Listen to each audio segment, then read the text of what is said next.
So before we get into this at all, I want to explain why it's called Black art. And just why everything that you're going to see, Black music, Black art, why do we have to have the prefix Black?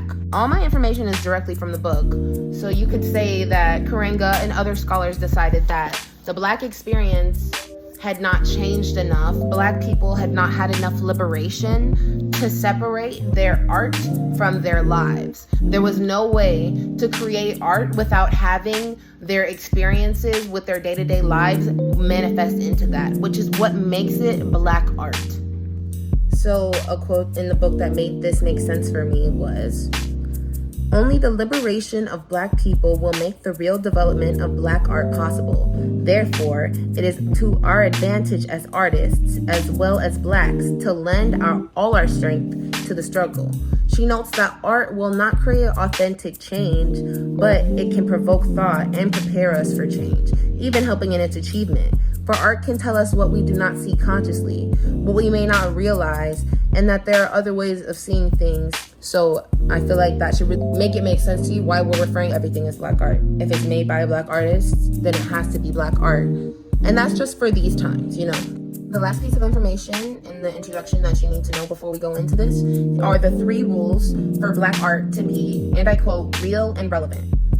It needs to be functional, collective, and committing. To be functional is to literally have function, so it is not useless. To be collective, Black art must be done for all, drawn and synthesized from all, and rooted in a life-based language and imagery rich in everyday relevance. It needs to speak for the diaspora.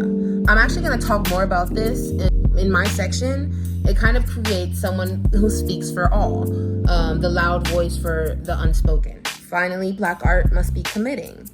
It must not simply inform and inspire Black people, but also commit them to the historical project of liberation and a higher level of human life.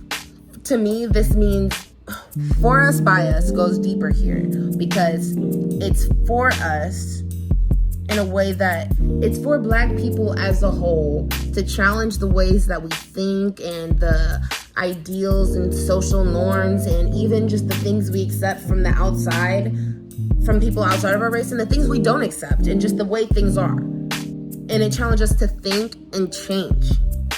That's the last part for committing. So without further ado, here is Black art.